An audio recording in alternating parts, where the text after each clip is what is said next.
Welcome to the Flat Earth Debate Uncut and After Show. I'm your host Nathan Oakley, and if you are new to this channel, or you've not done so already, then be sure to subscribe, hit the bell notification icon and join button if you'd like to become a Nathan Oakley 1980 channel member and keep up to date with the Flat Earth Debate. If you would like to support the channel, there is a super chat that runs alongside each of these shows while they premiere, and there's also a PayPal, Patreon, crypto and thanks button in the info box below the video. Speaking of Patrons, I'm going to do a quick shout out to all of you who do support me on Patreon, so a massive shout out of thanks and appreciation to Moon Harvest, Amish Earther, Naughty Thumbnails, Mitch Kennedy, Original D-Rose, Rod, The Name's Burley, Twad Wazzle, Jason Hornsby, Christoph Fournier, Flat Earth Travolta, JMels24, Unimento, M, Iron26, Endless, Flat Earth Sage, Golden McKinnon, Phoenix Rising 86, Retro Bill, More Books, Cannabear, Fiber Oats, Bogey, Michael Kahn, John Kays, Patrick Gunnels, Banter, Mel B. Styles, Hairy Blade, Mobile Max 777, Rob W, Reese Pound, Del West Watson, Maria Nealands, Unbelievable Productions, Brewery Ranger, Henrik 86, Abraham Mohammed, Skeptic 936, Life is Short, Texas Mike, Tina Baker, David Wayne Foster, and Dank. So another massive thank you to all of you for supporting me on Patreon. Now I will hand over to whoever is in Discord and Google so you can enjoy their dulcet tones while I set up for today's live show. It's funny. I mean, books and movies and all kind of knowledge about kind of satirical aspects of this notion about being punished for saying something or what free speech actually is, you know. It's funny how it just comes into real fruition. It's being put on the chopping block. It's going to get tested. You know, can we really speak? Can we really be put in jail for saying something? It's weird. You know, I'm in America, so that's why I ask about the temperature, you know, in these other places. If I get somebody from Poland, I met a guy from Iceland, you know, Russia. It's interesting. And of course, you know, Nathan in the UK and whatnot, but you know, like just like they just took Russell Brand off YouTube. Do you know that? They demonetized Russell Brand because he says things that are awful, some people think. How about that? He didn't actually break any laws, any YouTube. See, Nathan, he walks the wire every day trying to not say the wrong thing on his channel to get strikes or anything. Russell Brand's a big figure. I don't know if y'all know who I'm talking about, but he's an actor. He's from the UK, but he's in America now. But he's made lots of money. But they just demonetized the same would him. apply. The same would apply to Nathan if he had the same amount of people following his show. You know, if you have thousands and thousands of people following you, the information is spreaded wider. Mm-hmm. But is it legal to shut you down because you're spreading information? And is it actually against anything? You know, it's not like calling for treason. No. YouTube is not his. No. Let me just clear this up. Right. YouTube have taken... it's not. Hold on. YouTube have taken Russell Brand off the platform. Or deplatformed. You hear me? You hear me? They demonetized him, yeah. I hear you, Nathan. Okay, depersoned him, however you want to describe it. The reason they've done that is because in terms of monetization, there's terms of service that he has to adhere to. Now, I can't remember the exact part of the terms of service, but there's something about being just a good person, i.e. somebody who would be a good representative of the platform in general. Now, if you're being accused of all and sundry, they have this vague part of the terms of service that permits them to do this, to say, if you're bringing our company into disrepute with your behaviour that's currently going through the mill on the news, which it obviously is for Russell Brand, then they can take away your monetization because it doesn't look good for them for advertisers. Now, there may be more to this because Russell Brand's being big on Rumble, and Rumble's stocks massively dropped, right? Now, obviously, they're behind Russell Brand where YouTube are not, but that's cost Rumble badly, right? Now, by making an example of Russell Brand, YouTube have some political gains to make by doing so, but they aren't doing it outside their terms of service. I don't want it to... You're making it seem like, well, he's a bad political influence, therefore YouTube have depersoned him. No, he's going through the ringer because he's being accused of all sorts of sexual abuse, and therefore they have depersoned him, and they may very well be reinstated should it all turn out to be not true. Now, I don't know the ins and outs of Russell Brand's life. Nobody does. And the limited information we've got from these Jane Does or whatever they're going to end up being called in the UK court, I don't know. But we don't know them either. They could be making it all up. But when there's sort of 7, 8, 9 people coming forward, you go, okay, well, maybe there's no smoke without fire. We don't know. Now, what I don't like is the trial by media, as it's now been dubbed, because it's unreasonable. Nobody should be trial by the media. You go through the courts for that, and you're presumed innocent until you go in front of the judge and he finds you guilty. Like Craig, Fight the Flat Earth. Once you're found guilty by the judge of being a violent criminal, you can be labelled a violent criminal, because that's what you are. But if you're not, it's just some woman from 20 years ago or something claiming that you've done it. Well, you need to go through the courts to get the standards of evidence to the standard that can either prosecute or acquit somebody that's claimed of doing these things. Until that point, why are we even talking about it? We don't know any of this. All we know is what we've been fed by the media.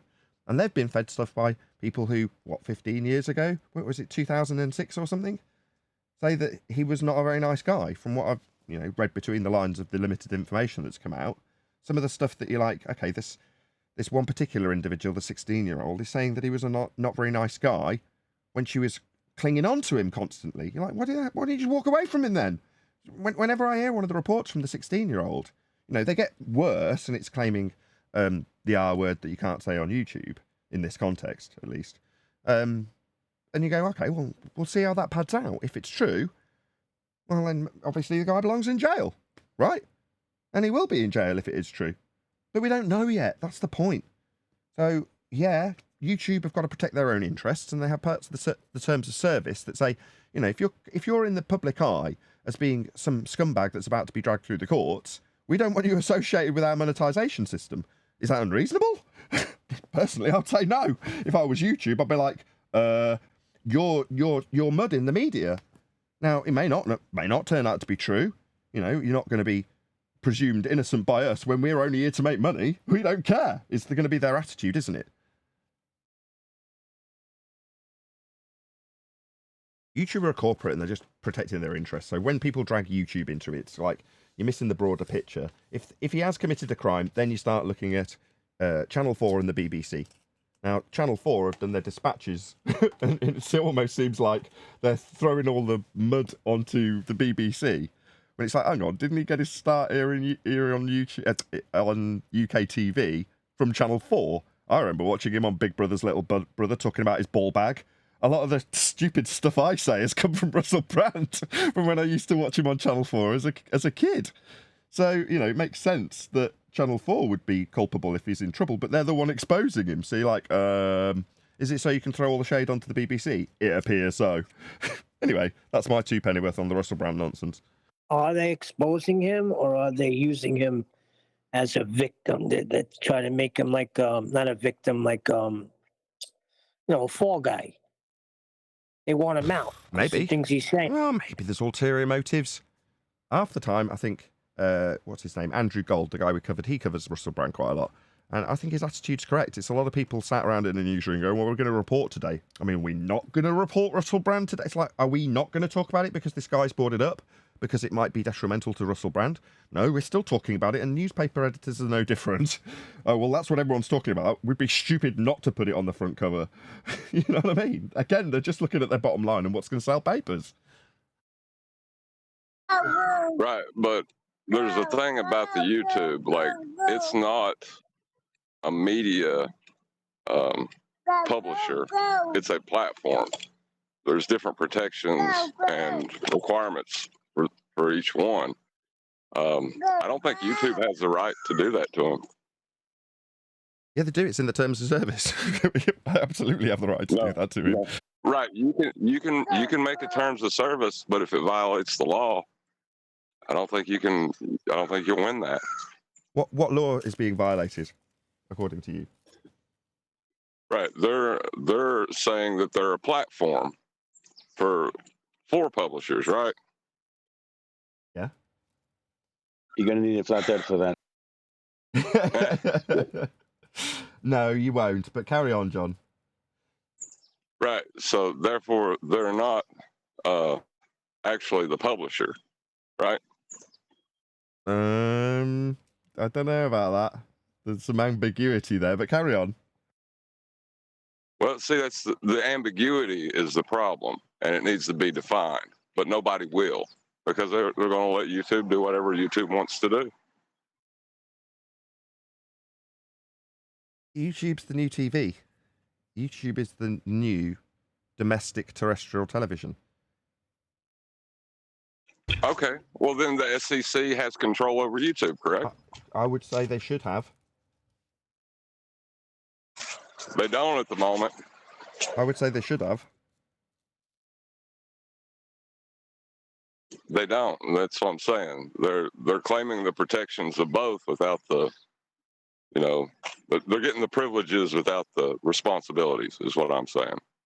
Sure, and as the company owner, they're going to exercise as much power that they can at a company level over their content producers who are liable. And you're saying, well, it seems like you're getting to have your cake and eat it. And I'm sure some fat businessman at the top of YouTube's going to go, oh, yes, absolutely. Lucky old us. Right, which is a violation of the law. When they go, absolutely. Yeah, well, you're violating the law then. Right, but who's going to enforce that? Seriously, who's going to enforce it? So let's be the U.S. government. Yeah, that's it would be down to, wouldn't it not? Would it not be down to the FCC to say this falls under our jurisdiction? But don't they have a limitation in terms of the area that they can cover? In other words, it's not necessarily worldwide. So in other words, well, you're not the authority over China or Europe. That's true, but doesn't mean YouTube needs to be allowed to broadcast within the United States. See, they're allowed to control what information enters their country. China's done it plenty of times. Sure. I mean, we're not breaking any rules by talking about this particular stuff. So, but on the other hand, it's not very flat earthy, so. I was just going to say, what does it have to do with flat Earth? Does it connect? Really, but it does have something to do with flat Earth, because I think what Roto was trying to do earlier was say, well, if this applies to Russell Brand, it applies to me. Yeah, I'll try and avoid being a womanizer or a violent criminal offender, and I think I'll be all right. You know what I mean? I'm not a bad guy, so I'm not doing anything illegal. I'm not too concerned. When I claim that I'm smoking crack, it's for a joke. So what have I got to worry about? I mean, in all seriousness, I'm not a criminal, so who cares? I'm not doing anything wrong on YouTube, so who cares? Speaking of flat Earth, has anyone heard Brenda and Jaren? Brenda is claiming the black swan. Hold on a second. Go on. What's your name? Len? It's Len. Yeah, has anyone heard the Jeranism, latest debatism shite? Brenda is trying to own the black swan at the 56-minute mark. Okay. Out of the whole thing, that was the only interesting point. Did she use absolutely refraction? Garbage. But yeah, I don't know if you've got a video lined up today, but I'd just go to the 56-minute mark because the rest is trash. Not really. I don't want Brenda on my show. I've already banned her. Brenda threatened to attempt to take my kids off me. Why? Because of my flat Earth. Oh. So I banned her permanently, and I don't want to, her being repeated on the show. She was brought up recently by one of the panel members, and I said nothing then. But if I'm in control of it, no, I don't want to discuss Brenda. Damn straight, keep her off the stage. What? She was threatening to take your kids away? What about all the people at NASA? Threatening to do things to achieve that end, yes. Right, but what about all the people at NASA that, are using flat planes to calculate orbits? Is she going to have their kids taken away too? I don't know. I don't care either. We shouldn't be discussing kids on this show. Do you know what I mean? Listen, I told you, when he come out with this show, he's going to set the record straight. He's going to show this genre here how a debate is supposed to go. Jaren wants to be on top again, as if he ever was. He's about to shoot himself in the foot because he's entering into an area that we've prepared ourselves for. He's not ready for it. He's been made to look like a fool how many times now because of this? That's all right. It's going to be again. Okay, let's put it this way. Jaren enters the fray of debate in this subject as a blunt tool. let's be fair. Well, so did I, and so did all of you. Well, you get sharpened up real quick if you're in front of numpties. Now, you've got two ways that you can go. You can pander to them, which I did in the initial parts of this when I didn't have any arguments to defend myself with. You just have to pander to them to find out what the arguments are and then find your own way around them. Maybe you'll spend the next couple of years doing that, and in a couple of years from now, he'll be as sharp as we are, just in a very different way. Well, good, because then he'll have something to teach us, won't he?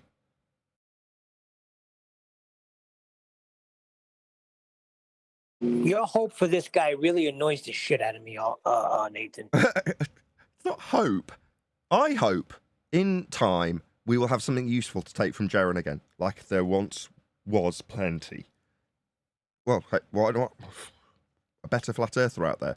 I want to raise the standards. What do you want to do? Condemn them? The only thing Hold on Jeran a can minute. teach is how to spot bubbles in NASA footage. Who can do that? Sorry? Jeran, that's his only teachable moment. That might be the moment that you took away from him. That doesn't mean he's incapable of doing what he's doing. He's just not that capable at the moment because he's brand new. Right, but that's the thing. He has a large audience. He has a larger audience than you, right? All of those No, people are getting that's wrong. frustrated. Stop. No, that's incorrect. So currently, after Jaren throw this in my face multiple times that I need to cover him to get views, I wonder how many views he's got. So I went and had a look. No, Jaren has considerably less views than I do. Now, while people might go, oh, look at his subscriber base, nobody gives a toss about the subscriber base. It's like sales. If you're a guy selling Twixes at 50p a pop, 50 cents, and you sell tens of thousands of them, you're going to bring in a certain amount of profit. Whereas if you're the guy like me back in the day that I was selling electronics, some of the sales costing £100,000 a pop or more, some of the sales, not the ones I did, cost $1 million.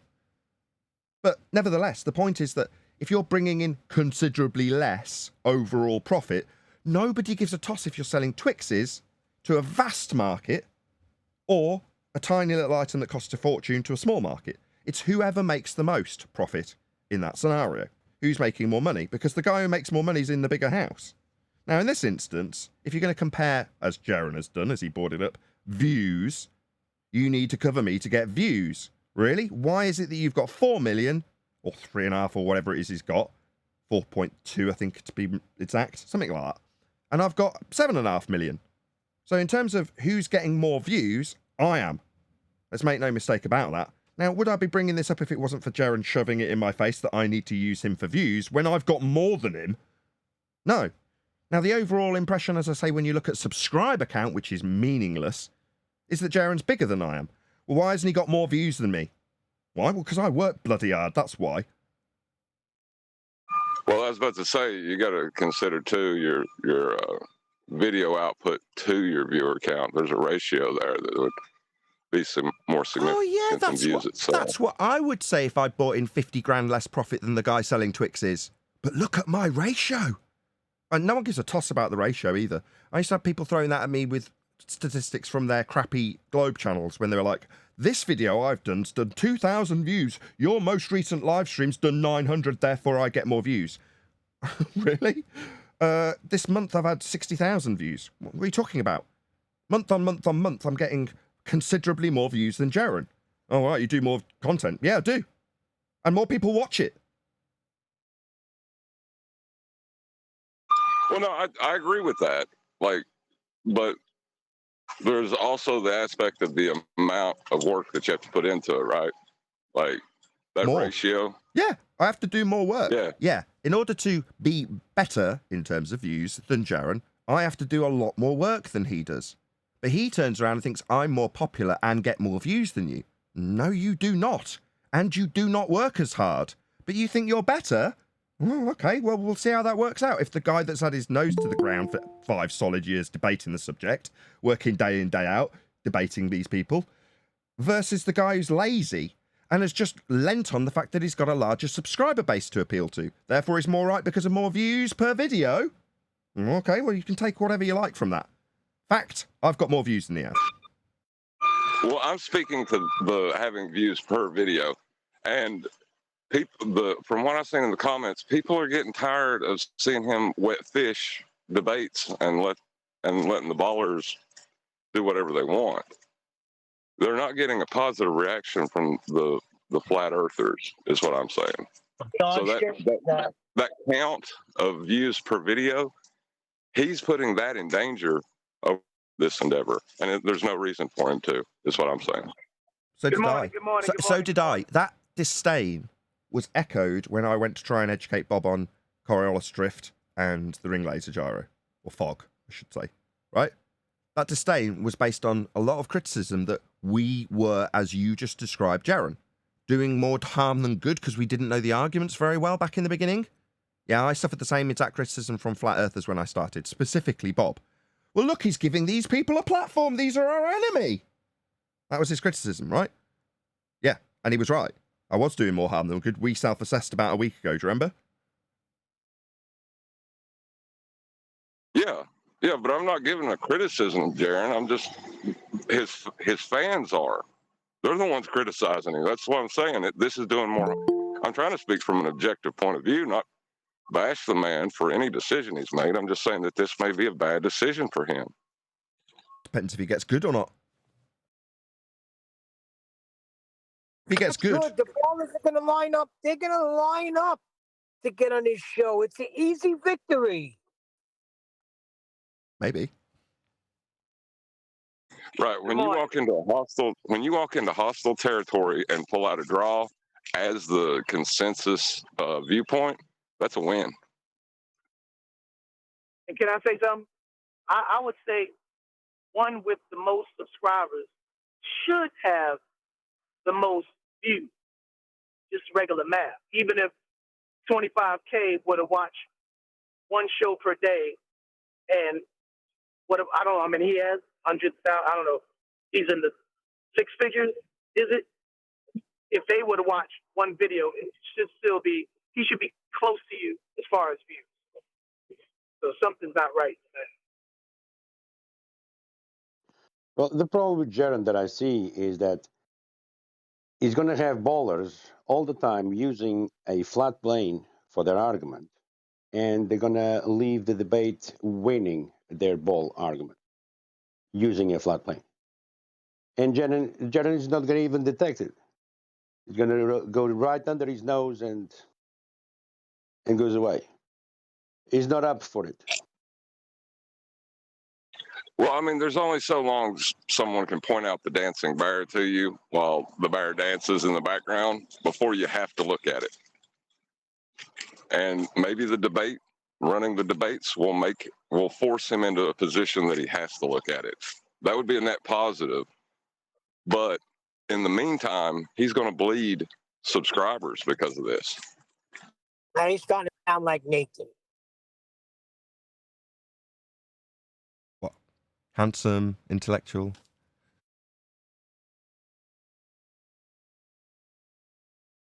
Like, I'm really not trying to attack Jaren. I'm not. I'm just saying that, and like you said, unless he gets good quickly, this may have been a bad move for him.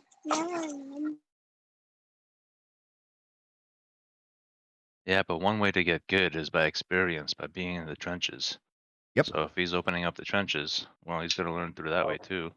God, all you Jaren freaking guys Jaren was one of the first guys. Whoa. Forget about that nonsense.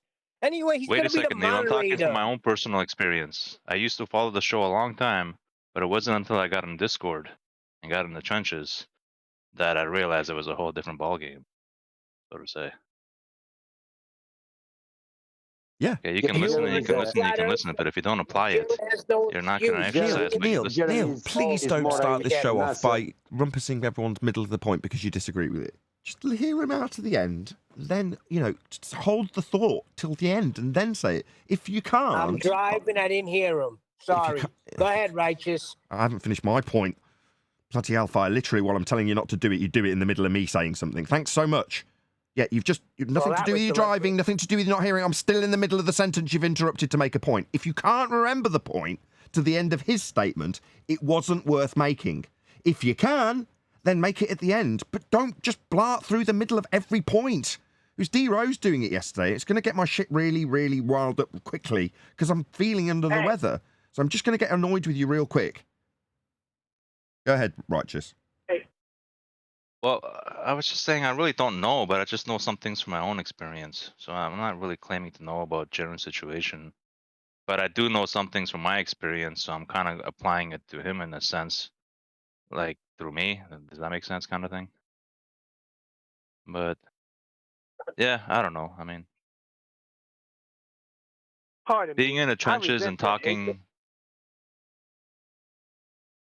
is just a different experience, is what I'm saying, right? So it's always good to be optimistic too, right? So, I mean, if I'm gonna look at this Jaren thing, I better look at it through an optimistic lens of view. No?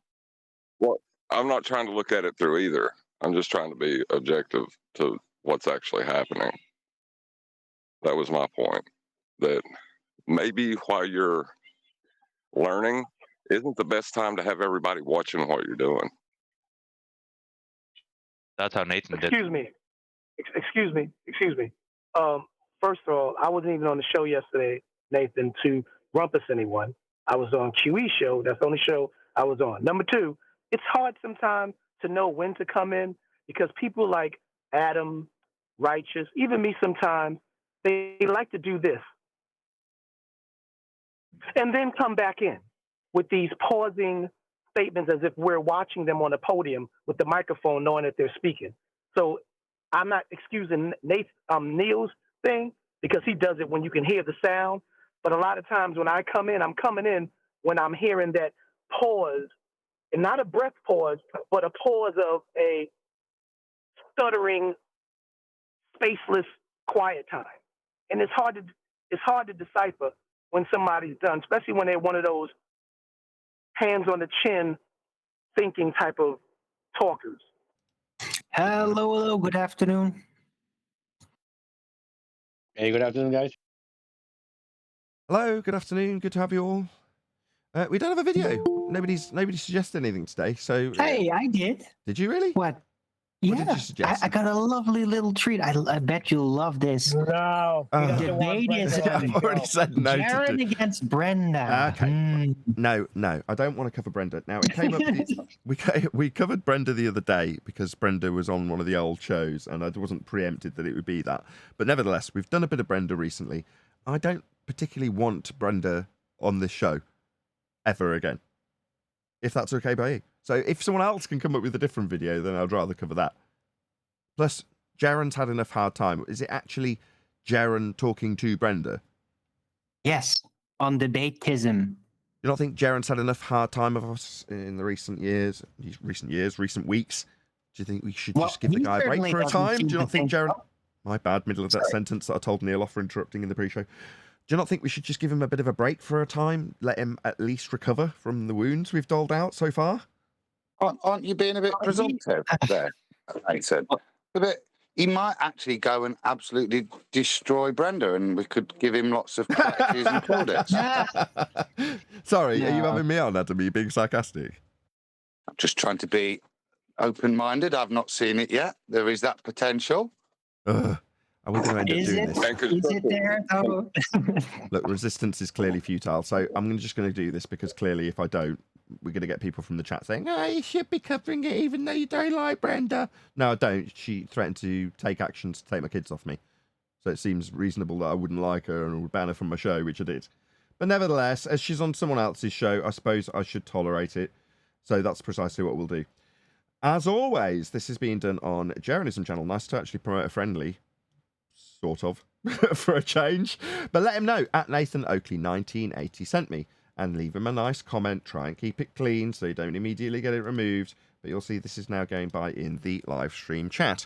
This is done with the vain hope that these larger YouTubers like Jeran would actually respond in kind by putting a link to my video, promoting me in the YouTube algorithm, where we receive no love. So hopefully, should Jeran respond, he'd put a link to my video, as I have done for you.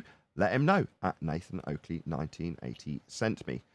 So with that, we haven't done any housekeeping, so although we've now decided what video we're going to be covering, and looks like it's already been timestamped, did you timestamp this, Arwin? No, it's very rough.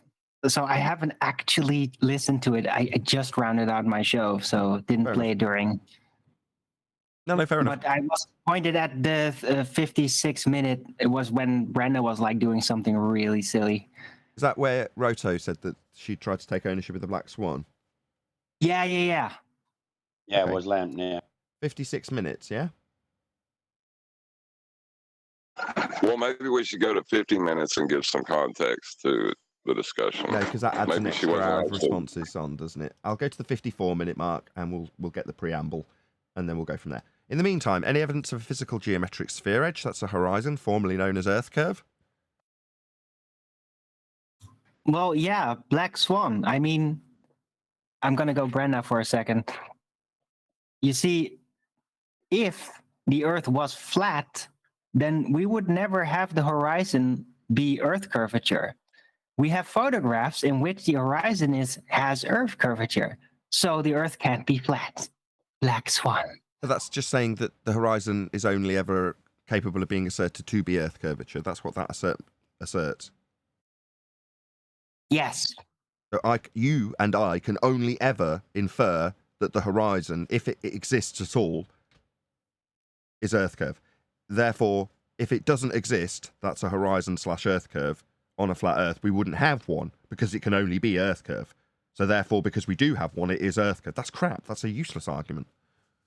It is? Well, Oh, I thought it was can I perfectly suited for Brenda. I mean, you only have to see Earth curvature once, and you know the Earth is a ball. Was a response of prove it's Earth curvature then?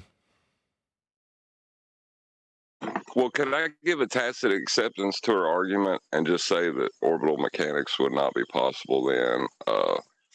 Navigation would not be possible then. Oh, I love you, John.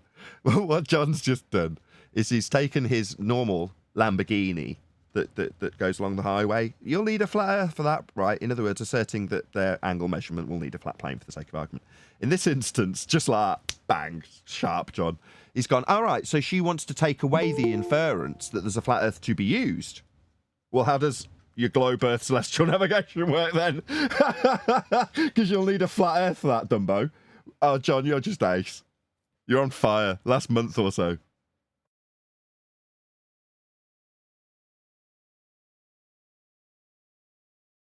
Okay, any evidence that you can have gas pressure without a container? No, it can only be asserted that we don't need a container. You do. Gas Or pressure. Then Gas pressure has to press on something. I got evidence. I Oh, got here we evidence go. from the field. Go ahead, AI. So the latest hotness is centrifuge. I can't hear you. Centrifuge proves you can have gas pressure without a container. A centrifuge. Yes. What? That's like a spinny roundabout thing, right? Something that spins stuff to the outside. Correct. Is that what you mean by centrifuge? Yep. Okay, talk us through it. Okay, so you put some stuff in a centrifuge, spin it up. It starts to be forced towards Hold on. the outside. Hold on. I'm already confused. When you say put stuff in, that sounds like you're putting it in something, like a container. Am I wrong? A lump of gas. Put a couple of lumps of gas Hold in on, it. Alwyn. sure. It's not your story. Sure, you could say that. You could say that, but the counter rebuttal to your claim right there is, okay, sure, it's a container on three sides, but the fourth side is open. So it's a container then. So when we say you can't have gas pressure without a container, you still need the container. It's an open Right, container. so I then- see. And you're overcoming the fact that it's an open container by way of centrifugal forces. That's fascinating. It still needs a container though. Sorry. Right, which is, shouldn't by have the way, centrifuge it's gases. the exact. Oh, hold on, Adam. We'll get to One more that. Adam spotted the biggest flaw. We'll get to that in a second, Adam. Right. Go ahead, AI. Just round this out. Right, so totally just glossing over the fact that this is the exact opposite of what they need to demonstrate for the direction, and that it is a container. So they would then rebut, well, you're claiming the Earth has a closed container, but I'm showing you an open container. Therefore, there's no need for a container. Okay. Adam.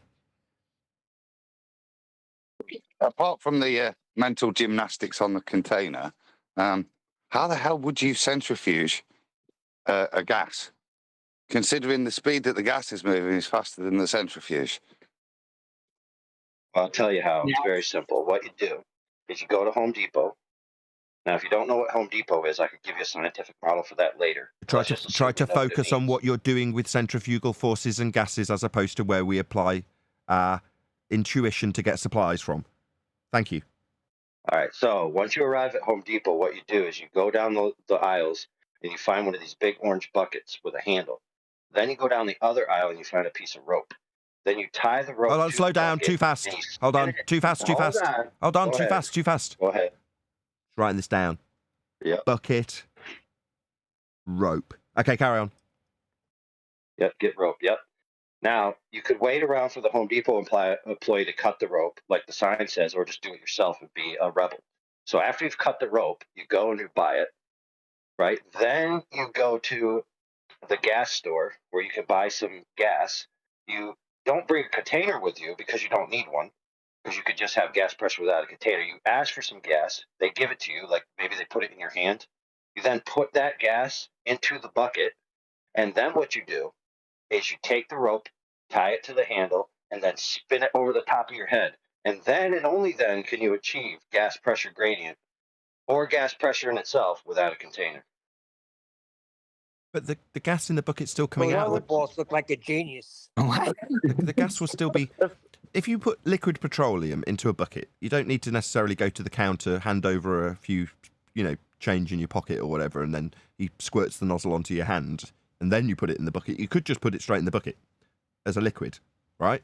Now you're saying that liquid petroleum, which obviously is off... Bro. Go on. Say again. This is why it's important to peer review. See, you solved the step right there. I can just put it straight in the bucket. All right, let me write that down. You write that down. Everyone give him a second. I want his full attention. I love it. This is science live. This Real science. happening All live. right, all right. I wrote it down. Live Continue. Hold on. hypothesization. Look, we're losing his attention. It's 56 people watching. No, 59 people watching. Going up all the time. Got to keep these people's attention. Okay. So when the gas is coming off the liquid, in other words, it's liberating itself from the liquid state and turning into gas. When you spin it around your head, it's still coming out of the bucket. The gas. Well, I mean, so says you. I don't have any proof that that's the case. But even if you could prove that that's the case, all I would have to do is just spin the bucket faster. It would still be coming out of the bucket. Adam's just explained that no matter how fast you get that centrifuge, I could say the word, centrifuge, to spin, the gases are still going to be going faster than it. So as they traverse off a wall of the bucket and head towards the opening, regardless of the fact that that opening is moving, they'll still go through the opening and out into free space, if you want to call it, beyond the bucket. Right. So, do you have measurements of that occurring at Your the edge of the claim. bucket that they say? I'm just describing gas behaviour, but you're saying you counteract gas behaviour by this open containment being spun, and I'm saying that based on the gas behaviour as I understand it, that would not be the case. Now, if you're saying it is the case, it's up to you to demonstrate it, not for me to debunk it. Well, dude, I don't see any gas coming out, so therefore it's not coming out. What more do you need? The invisible gas. You can't see any invisible gas coming out. Okay. Are you denying gas exists No, just no. because you can't see I can it? tell you how you can validate this, because obviously, as it off gases, or however you describe the phase change in petroleum, there's probably a more technical term. But as that process continues, regardless, if you put it on a motor and had it spin permanently for an hour, you would come back in an hour and there'd be no liquid petroleum left. Maybe 2 hours, I don't know. But I'm saying that eventually it would give off all of those gases to the air, and there'd be nothing left in the bucket at the end of this process. Yeah, but how does that apply to the Earth? What are they saying? Because the Earth's rotation? No, that's giving how it the does it force apply? that's It doesn't. needed for gas pressure? You're saying how does it apply when he hasn't validated or shown it to be true? But the only thing that has been detailed by me is the dispersion of gas in line with entropic law, which would leave both the bucket devoid of gas and liquid petroleum, and Earth devoid of gas, because it would all fill the sky vacuum. What I described as free space beyond the bucket would be the sky vacuum beyond the heliocentric globe Earth, and that would take all of the gas away that we're currently breathing. We'd all be dead. That's the only thing it proves, Neil.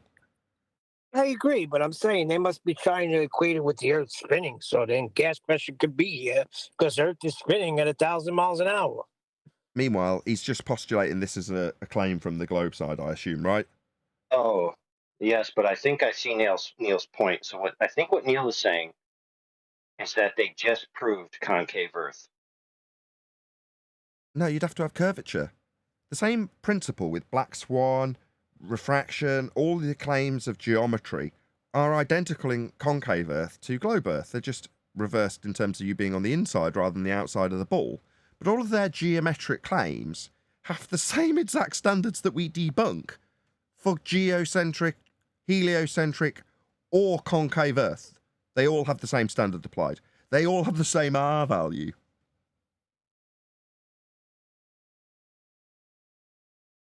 But what if I had a transparent counterforce that I could apply to the boundary of the bucket so that no gas could leave? What about that? Then it would be a container. It's still not going to make a difference. Because we're dealing with pressures here, aren't we? See it. Hold on, he wants to get around this. We ask, how can you have gas pressure without a container? Well, what if I do this to the container? Will that not make it a container anymore? What are you on about, AI? The container's irrelevant. It's the gas behavior that's going to prevent you being able to use a centrifuge to contain the gas. You can't do it because of gas behavior. As fast as you spin the centrifuge, it's kind of irrelevant because the gas, unlike with a liquid, the liquid can exert its pressure against the sides of the container. It can't go anywhere else. As the centrifuge gets faster, it just exerts more force on the walls of containment. But there is no containment for the gas, whether it's got a stopper on the end or not. At no point, no matter how fast the centrifuge spins, any of the gas molecules constantly applying pressure against another gas molecule, like with water, or against the sides of the container. The gas molecules, no matter how fast the thing is spinning, continue to do what they've always done, which is to randomly collide and move in all directions, irrespective of what the centrifuge is doing. The gas molecules do what they always do. Irrespective Okay, is so the what correct you're word. saying is I need to spin my centrifuge up to faster than the fastest gas molecule can travel, right? Yeah, I think that's the only point where you could start to have an effect, isn't it? Where the rate of spin would exceed molecular speed. Then you've got a point where you're starting to be able to interact with them, aren't you? Other than that, all you're doing is letting them bounce off you. No. I don't think that would be the case either. If you've got a gas particle that's heading towards the opening and it's, I don't know, on this constantly accelerating curved path that the outside edge of the bucket's taking with the containment for the gas to fly into, yeah? Well, if you go on the inside edge, we'll call it the inside diameter, right? So the ID is where the hole is. You with me? As it spins. Now, let's say you get it, you're saying beyond the velocity of the gas particle itself, okay? So what? If as the gas particle moves, why would the velocity of the outside edge, with its something to press on, going faster than the velocity of a gas particle, preclude any gas particle from going out the hole? Why would it stop that process when it's unbonded? You're right. It's one point of rotation, one direction. The gas molecules move in all directions. So you may be able to create a concentration gradient on the back wall of the centrifuge. Exactly. Yeah, as you collect it, but it's still going to go out the top, isn't it? Precisely. So, yeah, you've still got a certain amount of gas particles that are going to interact with themselves and be redirected towards where there is, we'll call it the outside diameter, so the OD, where there's an outside edge with a bucket bottom to press upon. Well, you might increase the concentration of gas in that area, temporarily. But ultimately speaking, with enough time, regardless of what speed that centrifuge goes, eventually you will lose all the gas. Aha. So I see the problem here. Hold on. He's heard a weasel word of eventually, and now he's going to try and work on that. Go ahead. Go ahead, AI. I was going to transition to Jaren, but you go ahead.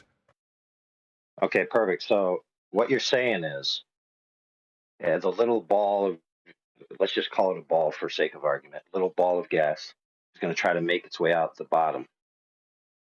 Now, I've seen things in reality where balls are trying to go down the bottom, and you can get them to go back in with these flipper things. So you press a button and these flippers flip, and it hits the ball back up. So all as I need is some flippers on the bottom of my container, and problem solved. Well, number one, you don't need flippers because there's elastic collisions. They're going to impart the energy that they keep when they bounce off the outside diameter, the bottom of the bucket. But the inside diameter, where there's a hole, how are you going to get around the fact that there's nothing to preclude, regardless of the speed, them to exit that hole?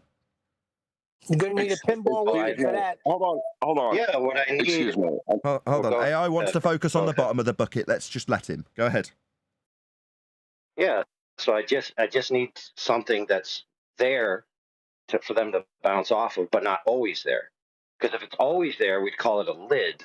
But if it's only sometimes there, we can just call it the moon.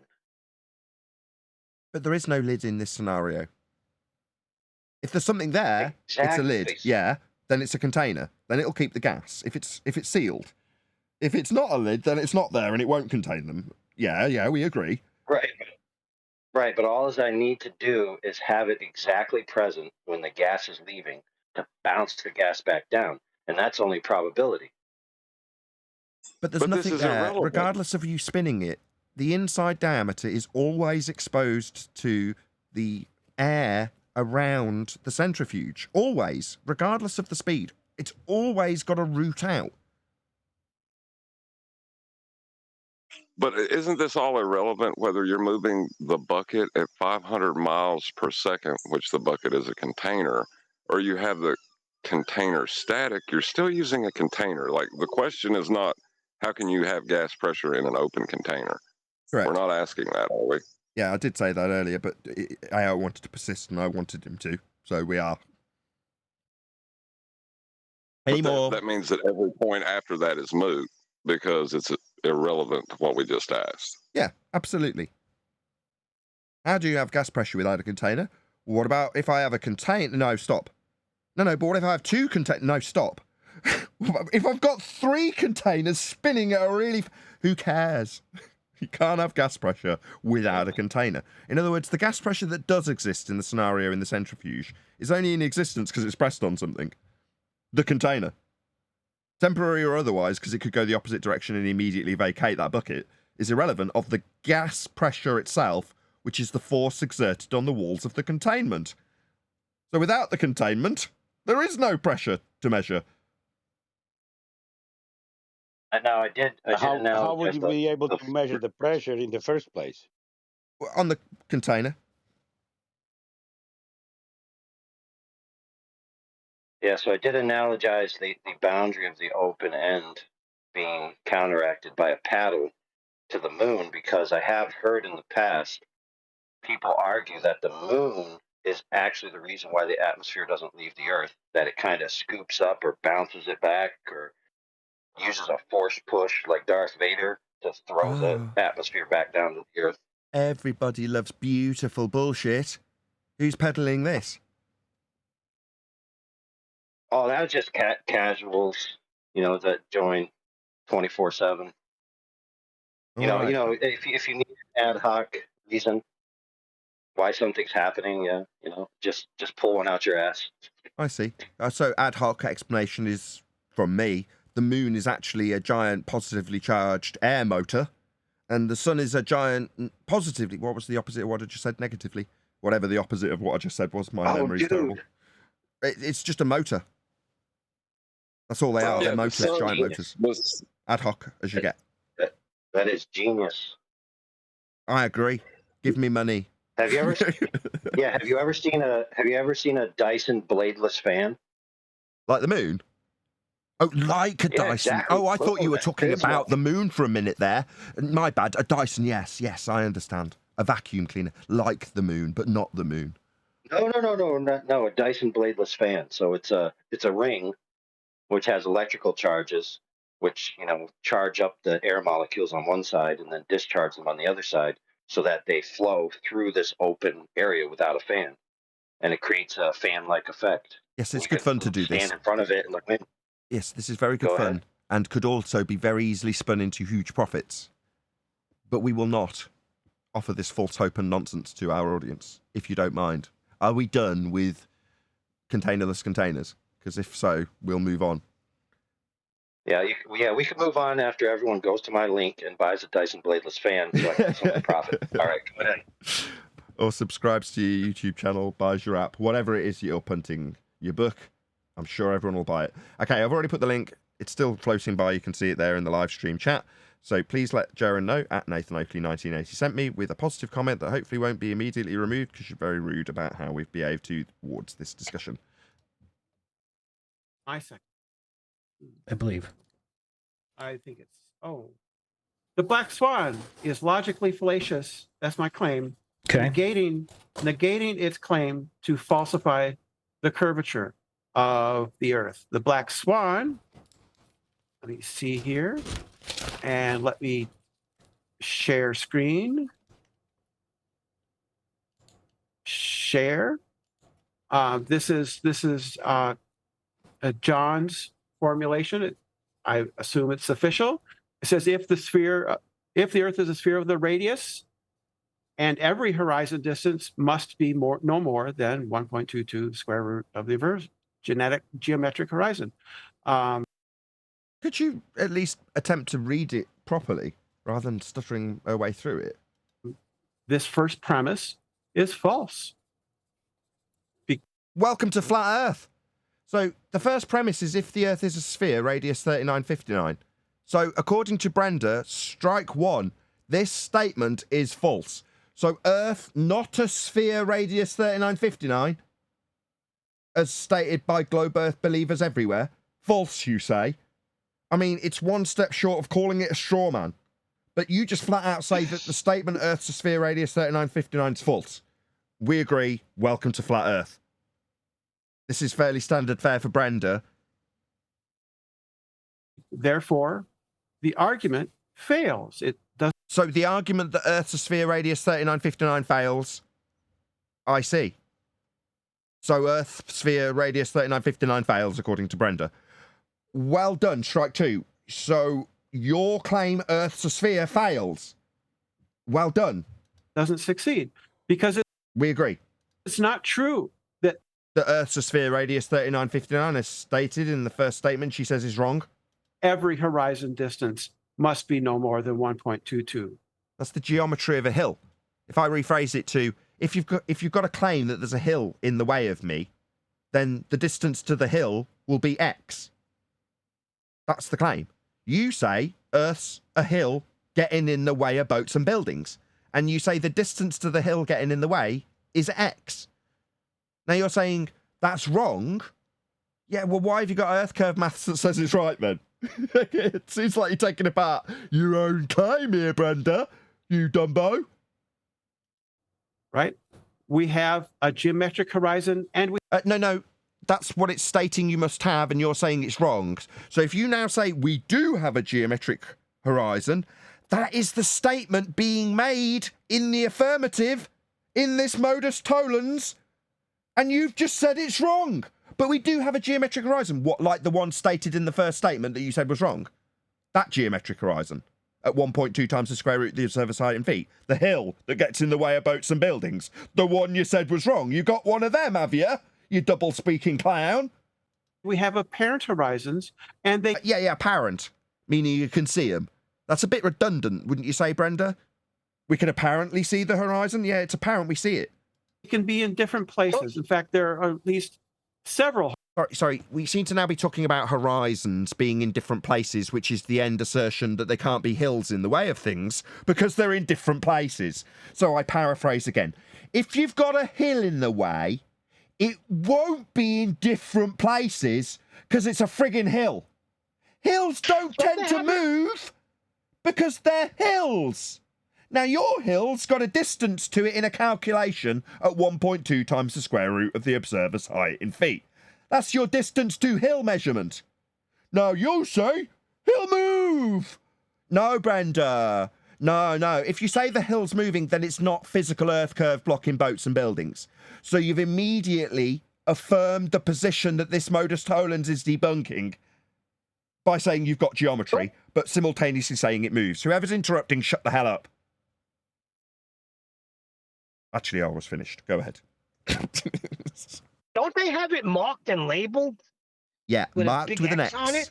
Labelled horizon in the begging the question, proof of nothing, geometric earth curve calculations that state that there is a hill in the way of boats and buildings at 1.2 times the square root of the observer's height in feet with an earth sphere radius 3959, precisely as stated at the start of this modus tollens, which she said was wrong. Only to then say we do have a geometric horizon, that's a hill in the way, and then say it moves. Ergo, not a geometric hill in the way. She's thick. Just dumb. Horizons. There's a celestial horizon, a A terrestrial. celestial horizon. So when you say a celestial horizon, is that kind of like earth curve hills getting in the way? No, it wouldn't be marked with an X labelled horizon and you're begging the question, proof of nothing, perspective hijacking earth curve calculation, hill that's supposed to be earth curve. We don't have two horizons.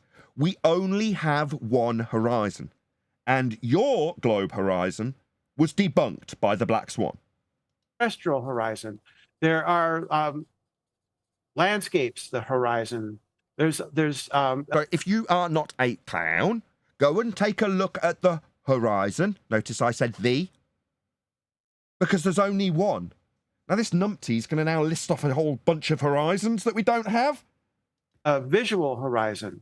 What, the one that's supposed to be blocking boats and buildings because it's a frigging hill in the way, not marked with an X in your maths, that you say this isn't because QE's stating that if the Earth's a sphere, therefore wrong. It's your claim, you stupid cow. But the geometric horizon and the apparent horizon. There's only one horizon. The horizon in your begging the question calculator is geometric. Are different. Just not the horizon we see, is it? Bit of a problem for you, right? First premise equivocates. It commits the fallacy of equivocation. Therefore, John's argument is false. And in fact, I'm going to take it back. This argument is now mine. Well, the argument that Earth's not a sphere and the first statement's wrong, you take it, love. You own that fact that the first statement that Earth's a sphere radius 3959 is wrong. But you have got a geometric horizon, it just moves. Yeah, you keep it, love. It's yours. It's all yours. Keep it. Yeah, we don't have an Earth sphere radius 3959 as stated in the modus tollens because Brenda says it's wrong. And we do have a geometric horizon that, contrapositively speaking, also moves. Yeah, you keep that shit, love. Could we possibly... John. I was going to say, could we possibly give it to her that the surface, where surface level appears to meet the sky, surface or sea level, either one appears to meet the sky, like that requires a flat plane though, and it does in the math as well. And is she going to address that? She wouldn't understand it if you explained it to her today. Anybody else? Was it Chocolate? Just on that. Adam? Is this a debate between Brenda and Jaren? No, it's a happy-go-lucky discussion. Well, I'm just curious as to what QE's argument and why she's taking it off.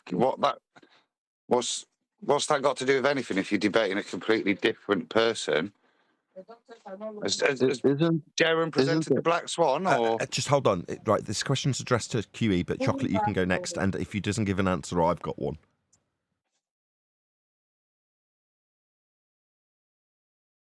The question, John, if you're there, is why would your argument being placed in front of Jaren, specifically labelled as your argument? That's what the question is, correct, Adam? and why would you go to debate somebody else to go and argue whether or not you think QE's right? The only thing I can see here is that Jaren and Brenda run off in the sunset agreeing that they disagree with QE. But what's that? If this is a debate, what is it? Is this is a loving to attack flat earth debate, or? We've got a big Q. QE, if he ever responds, then Chocolate, then AI. I'm eating my breakfast. Mm-hmm. Go ahead, Chocolate. So it's Eli. Just a minor point. The celestial horizon is just actually a flat plane with an infinite radius. So, I want to say that which again. has nothing to do with, the horizon we do see. So, Okay, so when she details the celestial horizon, you're saying that she's detailing the horizon observed on the flat plane that is the equatorial plane at the center of their globe Earth, that is a flat plane. Is that correct? well, not even from the equatorial plane, the celestial horizon is actually just where you're standing. That's the plane, the around you, that's infinite. A flat plane, though. Yep. Yeah. AI, go ahead. Thank you, Eli. Oh yeah, I was just agreeing with the sentiment that there seems to be a push, and let's just call it a certain side, quote unquote, where they want to go through all the arguments that are alleged to be owned by, let's say, FED, and then make them either not prove anything or be disproven, right? So in other words, the FED panel's arguments are essentially just a waste of everyone's time, right? Like that, there is that sentiment going around. It's like, well, Nathan's wrong, QE's wrong. Let's get together with the Globers and agree together that they're wrong. But the arguments I have are right. So it's a play for ownership in a sense. Man, I love Well, let's you, see what Jaren AI. does about it. Told you. Neil, then Roto, if that was Roto, or Jorge, I think it might have been. No, I'm just agreeing. He's right on the money. AI is on the money. I keep mixing up your names, it's just because I can't hear very well at the moment, that's all. Is that Jorge? No, that's all right. It was me, George. Yeah. I'm just saying. I wonder how well Jaren is gonna debate this argument, because this is a flat Earth proof. Let's see if he's capable of. Not a flat Earth proof. It's not a flat Earth proof. No. Oh, it's a globe debunker. Yeah. Yeah. So let's just go through it as she did. She butchered it, so I'll do it on her behalf. Don't need it in front of me to read it off. I know it by heart. If the Earth is a sphere with a radius of 3959 miles, then every distance to the horizon can be no more than 1.2 times the square root of the observer's height in feet. Distance to horizon is beyond 1.2 times the square root of the observer's height in feet in the black swan imagery. Therefore, the Earth is not a sphere and the horizon is not Earth curve.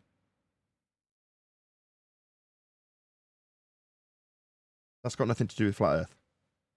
Well, I would argue that see, when you say flat Earth, it's like, well, I would argue that it's exactly that, because it's a true dichotomy. Either the Earth is curved or it's not. So if it's not a sphere, then it is flat. That's correct. After the modus tollens concludes, you are left with a true dichotomy that only has one outcome. What is the alternative? As far as you are concerned, it is flat in that true dichotomy you see. But that's regardless of whether or not that's right or wrong. That's an inference after the fact, isn't it, Eli? Yeah, I see. Right, therefore, the modus tollens itself is most assuredly not, 104 people watching, woohoo, not a flat Earth proof. It's a globe debunking. That's what it does. Yes, you can take it and go, well, what am I left with? Yeah, it's got to be flat then. And then you can talk about celestial navigation, which is a flat Earth proof. Also a globe debunking, because it doesn't work on a sphere. But the beauty of the reason I'm pointing this out is because of one of the aspects that's so beautiful of this modus tollens, which is that when an idiot tries to attack it, like Brenda has just done, she starts off by asserting her own claim, but because it's come from Quantum Eraser, addressed to Jaren, yeah, figure that out for yourself. It's her telling the audience how wrong asserting Earth's a sphere radius 3959 is. Okay. That's great for you, the numpty. I mean, we took the piss out of them in the first year because they would say, it's a straw man. The first statement in the modus tollens is a straw man because we don't have a geometric horizon. It's refracted. It's like, come again? Yeah, that's correct. You don't have a geometric horizon and your maths depends on it. It's a hill getting in the way that you absolutely need and you're claiming is real. But you say you don't have one, therefore this is a straw man. Welcome to Flat Earth. Brenda took it one step further. She just said, it's wrong. Oh, Earth, the sphere, radius 3959. Wrong. Okie dokie, Dumbo. I'll go one step further and say that we don't have a geometric horizon in the Earth curve maths. That's a line of correlation drawn between the observer's height and the differential between two flat planes of the amount of information lost. So, yeah, we don't have a geometric horizon. Was that the sound of a Lamborghini or a child screaming? I thought it was the sound of a baller in pain. Nah, it's more like a V12. You're going to need a flat Earth for that. You can't have it anymore. Globebusters cannot have this argument anymore. It's mine. But Globebusters can't have it anymore. They never used it, probably never understood it in the first instance. But you mean Ballbusters, right? Yeah, she mixes it up like I mix it up all the time. It belongs to me. Yeah, you can have it, love. Your explanation for it, that it's wrong, you can keep that. Yeah, good. Keep saying it. Good. Put your name on that version of it. No worries. It is not yours. It is your argument is fallacious, and it does not prove what you claim it proves. It debunks. So you think it's a proof of something? No. It takes apart the positive claim, but you said the positive claim was wrong before you even took the first step. So what do you think it's proving? It's debunking the notion that Earth's sphere radius 3959. Like I say, you've already said that's wrong though, right? What an idiot. It's mine. I took it from you. Good girl. Okay, is that it? Yeah.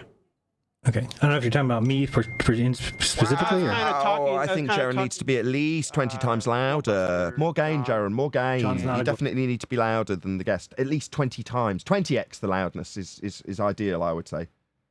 Right, is that it? Is there any more garbage from Brenda? Can we get her ugly mush off our face or our screen or what? Hold on, let's hear Jeran. Oh, right, you want to hear him? Oh, okay. Stunja. Yeah. Okay. But a lot of flat earthers claim. You're just gonna have to give me a minute while I sort out a few compressors and shit to sort out Jaren's audio nonsense. We'll come into Stavs for just a second. Thanks, Stav. I'm really glad you did that. Kept the dead air. Black Swan. Yeah, I am formally taking away all flat earther rights to the Black Swan. The Black Swan now belongs. So, do you think that this is what you do? Is it, Brenda? Go around taking ownership of things? Okay, love. You do that, and that will achieve what exactly? Oh, Brenda says she owns this. Do you think I'm going to disclaim that when I take apart a baller? I mean, if it was you, Brenda, it is currently. I'd point out that you saying the statement that claims your sphere is true is wrong would be laughable. But you think you're going to take ownership of this? Oh, you do that. To me. Thank you for that. Mine, and you can't use I agree, Jaren. Thank you for that, Brenda. Can you mute yourself, please, for a minute? Thanks. So the problem with that is that we can use anything that we want. I'll particularly use the Black Swan for what I think it's good for. Why do I like the Black Swan? Because the Black Swan proves, without any shadow of a doubt, that the horizon is not what the mathematics of the globe Earth tell us because of refraction, because of variable conditions, because of everything. Good summary. It's not what they say it is, a hill in the way. That's correct. Good summary. Anybody care to say that Jaren doesn't understand the Black Swan? It's not what they say. God. Very good, very good. I really wasn't hopeful. Thank freaking goodness, man. Because I would have definitely, I would have labeled him just somebody who's on a hate train. Because, I mean, jeez, thank you. I need to inform you guys that part of this progress is that Neil has secretly been praying for him in the background. Oh, shut up. Right, props. No, let's just get it straight. Props, credit where credit's due. Overcoming the next stage of it, refraction, that's a different story. He may or may not be at that stage. He is now excelled above 99.9% of ball believers. his knowledge is absolutely above Brenda's at this stage, because he's just hand-waved her garbage based on the fact, no, it debunks the hill in the way. He didn't say that. That's how I phrased it. I'm paraphrasing intentionally to keep my words distinct from Jeran's. But he understands it. Good. Excellent. Props. Kudos. Credit where it's due. Horizon is an apparent position. To make any claim with the horizon... A little bit redundant. The horizon is, by definition, an apparent location where the sky meets the ground or sea. So to say it's the apparent horizon is to say it's the apparent position where the sky meets the ground or sea. Is fallacious. To say, oh, look, it bends. Oh, look, it curves. Oh, look, here it's flat. Oh, look, here it does this.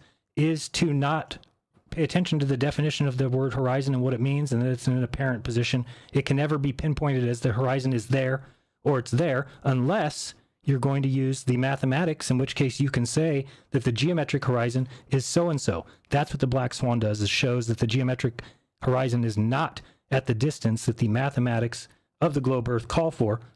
That's precisely. Well done. Oh, man, I can feel the relief washing over me, Jaren. Oh, wonderful. Yes, precisely.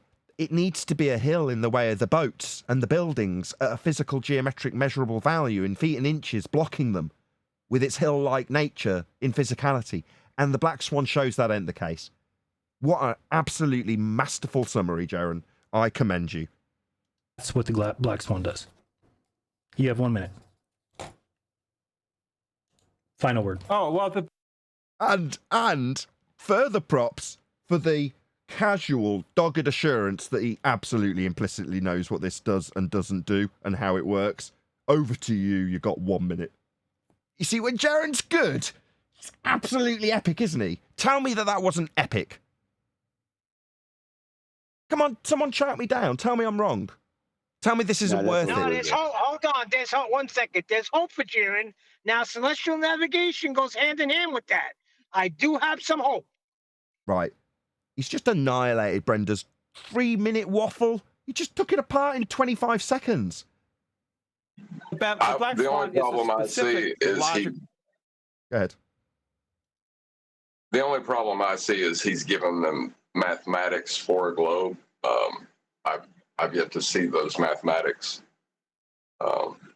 So we can work on that, though. He done really well. Man, you really are nitpicking. But yeah, I mean, once you understand that premise, which he clearly does, you can apply these to the horizontal requirements of the differential between the eye level and the sea level in their maths. But that doesn't actually give them an Earth curve edge, as you explained at the beginning of this show, right, John? Right.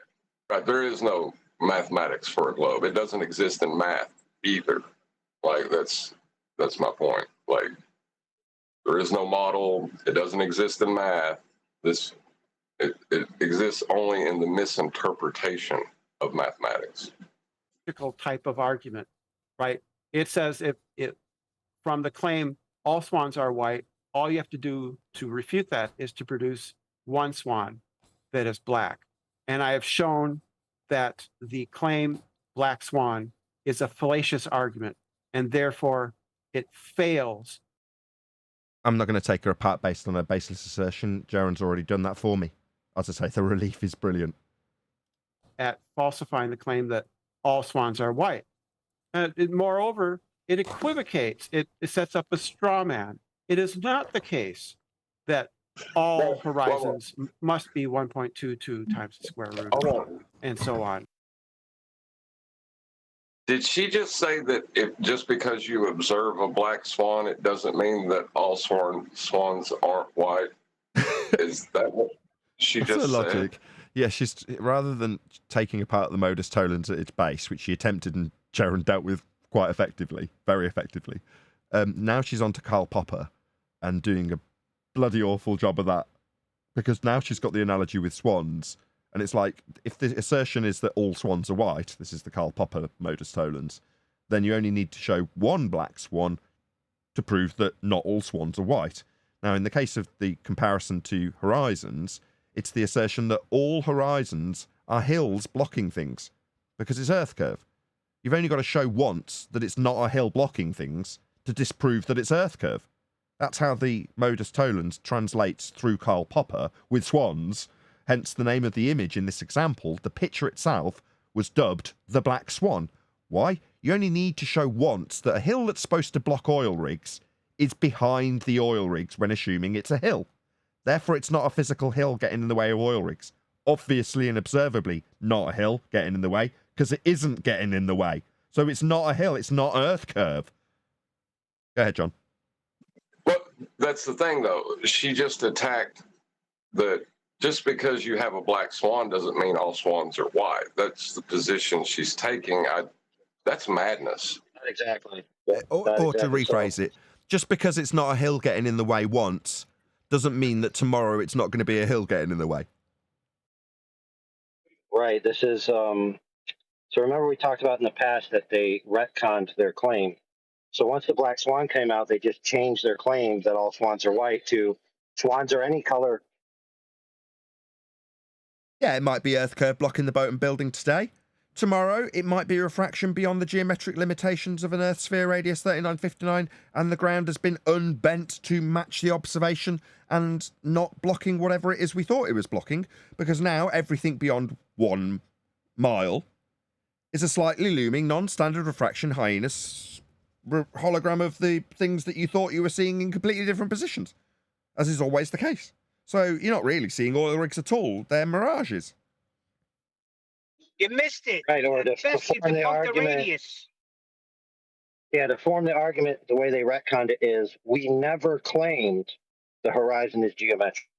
Except that their geometric R value to base the refraction they're claiming came from Al-Biruni measuring a geometric horizon at 1.2 times the square root of the observer's height in feet with no refraction. Therefore, his claim to get R to infer 7/6 of it in their refraction, or any derived value thereof, would require that they have a geometric horizon to measure in the first instance, as is claimed to be done by Al-Biruni. Do I hear the sound of a Lamborghini? What's that sound? How did he Al-Biruni do that? Neil, come on, you can be that Ferrari. Get in that Ferrari. Lamborghini. He needed a flat plane for that. You needed a flat plane for that. Yeah, he did. That measurement of a geometric horizon they say they never claimed they'd measured or seen, or anybody would claim to be able to see, is the very basis of their R measurement from Al-Biruni, where he claims to see a geometric horizon and measure the differential actually between surface level and eye level with an astrolabe. Moving on. Within 5%. Within 5% of the measurement they've never measured, yeah. Right, that is simply false. The argument is fallacious, and therefore it should be direct.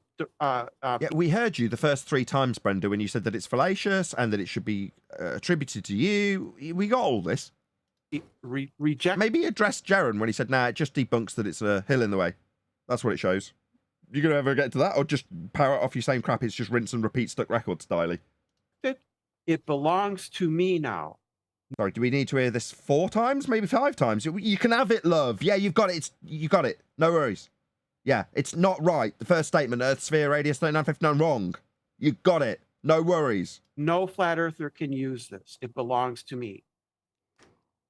What? No earther can do what? No, Brenda, you're not the arbiter of what people do. I mean, while you might delude yourself into this power trip, no. What's that? I can't use it because Brenda says so. What? Should I tell her to suck? Thank you. All finished. And of course, we can quote Brenda anyway. What, when someone says, hold on, is that the Modus tollens argument? Yeah, we know. Brenda already debunked it. She said that the first statement's wrong, so we might as well just stop there because Brenda's taken ownership of the argument. We can't go any further. Brenda says that the first statement's wrong. Yeah, Earth not a sphere, welcome to flat Earth, according to Brenda, if we use her argument. Okay. Are you good, opponent, with just saying that Earth's not a sphere, radius 3959? Because Brenda says that's wrong. Because she owns that, you know. So you can blame her. You're having fun. That's fine. You're allowed to have fun. I'm not going to stop you. All right. Let's go with my third claim. Is going to be that global earthers will not give up on arguments no matter what evidence is shown in their face. Who gives a shit what they do? Does it matter? If I take a glober to the point of concession and he rinses and repeats the claim, pretty much like Brenda just did, then does that matter? No, I still won. Does it matter how these individuals behave? Not really. What about questions about globe Earth versus ball Earth? Is there anything useful beyond this point, or have we actually chewed through the actual useful stuff in this already? That's what I'm upset about now. Why didn't he just hold it to that and say you have not answered what I stated? You haven't even given a reply to that. Can't just say I own it. As he's moving on, he wants his discussion points on debatism to be snappy, so he wants to move on to the next point. That's fine. But his next point is, what about you people? How you people behave? Right, so okay, so Brenda's now got to answer to a stereotyping fallacy about how globe Earth believers behave in debate. I mean, I don't know. Yeah, She'll probably address it. He failed to mention to her that he agrees with her. That statement is false. The Earth is not a sphere with a radius of 3959. So we are in agreement, Brenda. Thank you. Welcome to Flat Earth. Yeah, we can do that. For the example of that one, I will continue to bring up the fact that globers think it's okay to take an image of any type and condense it, squish it, and then say, oh, sorry, I didn't set my clock. I'll stop a little bit early. Condense it, squish it, and say that that's evidence of curvature, which number one problem with that, again. The horizon's not curvature. That's the main problem with that. Let's see if he literally links the useful nature of the black swan, which is to say that the horizon's a Earth curve edge, that you can show how curved the edge is by condensing the photo, when we've debunked it as being an Earth curve edge. A hill hit getting in the way? Well, what, they squash it together and make it look more like a hill? Yeah, we debunked the fact that it's not a geometric physical hill getting in the way, though. Let's see if he links these two things together. Is we've already said that the horizon is not in its position, it's in a parent position. Boom! See? Jaren's freaking awesome. Jaren. Okay. You are the man. Just slapped her around the face with that absolutely as it should have been done. What a difference. So to claim by taking the horizon and squishing it to show curve is, again, taking something apparent and trying to make a sense of it. And then also... make sense of it, make it physical. Yeah, I mean, that's a bit crap, but yeah.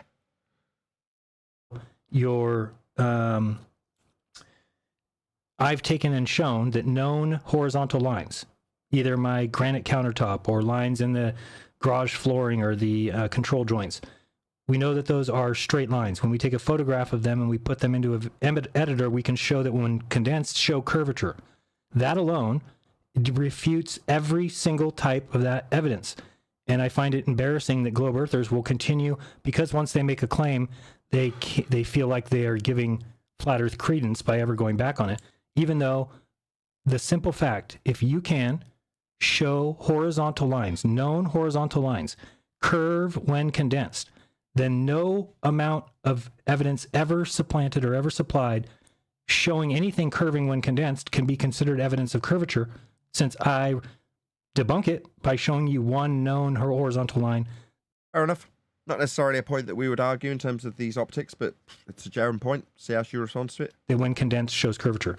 So there's many claims like this throughout the globe that they will not back off of evidence, which is why some of us are just turning to or deciding to just ignore them completely. Because how can we not be at a place where two human beings can agree? I mean, again, just as a minor nitpick, keeping it away from the stereotyping fallacy and onto the evidence of why Earth can't have a sphere edge would have been better, but you've now given her an easier out to the question by focusing on the stereotyping fallacy rather than the evidence. But that's a minor. I say minor. That's what she'll focus on. I just know she will. Something becomes fallacious when I can show you horizontal lines, known horizontal lines, curving when condensed. Therefore, any line that you show me that curves when condensed means nothing to me, and yet it keeps being promulgated. It's still on MC Toon's website, has not been pulled down yet, is still being called evidence when it's not evidence. It's anything but. Go ahead, you have a minute? I mean, I can understand his gripe. By the same standard, why have we still got Earth curve calculators claiming that there's a point below the horizon that's calculable with a differential between eye level and surface level to assert that there's Earth curve? Why have we still got these calculators? Yeah, it's the same standard of gripe, but yeah, they'll keep rinsing and repeating regardless of how much you debunk them.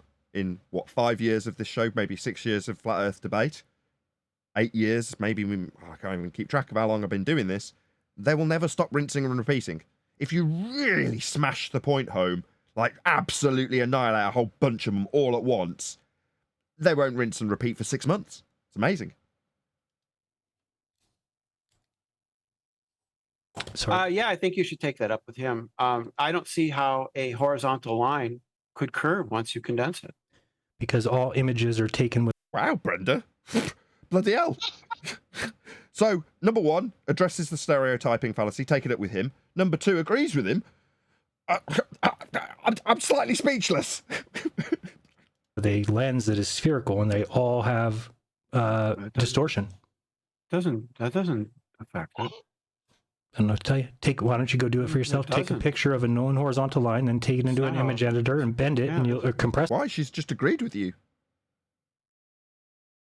I mean, if this was a little chit test to see if you actually recognise where you get a concession, she gave it. I never got that out of her. I mean, He's fighting for the props sphere again to now. Jeran. He's missed it, but just agree. Just say thank you. And you'll see it has curve.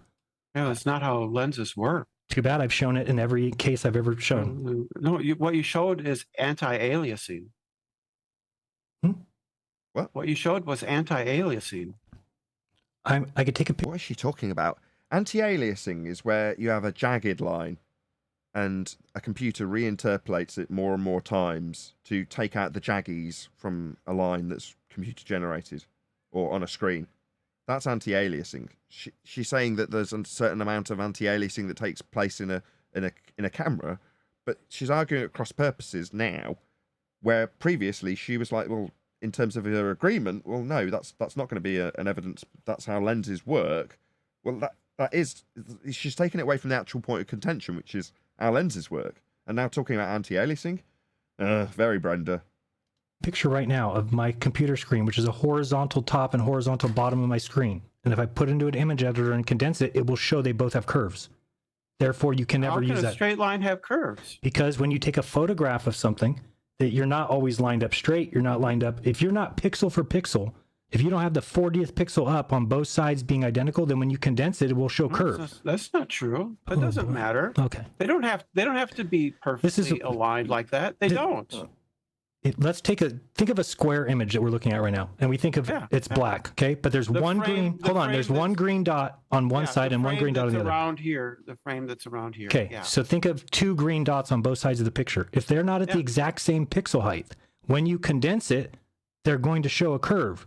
They have to get. No, they won't. I don't understand how you can ever think that. Okay. I mean, maybe we'll major on this minor for 5 minutes. If so, we'll spin on. Is there anything else useful in this? Because I've got to be honest, this is getting a bit tedious. And somebody only recommended the Black Swan garbage that we've taken apart, and Jaren got mad props for.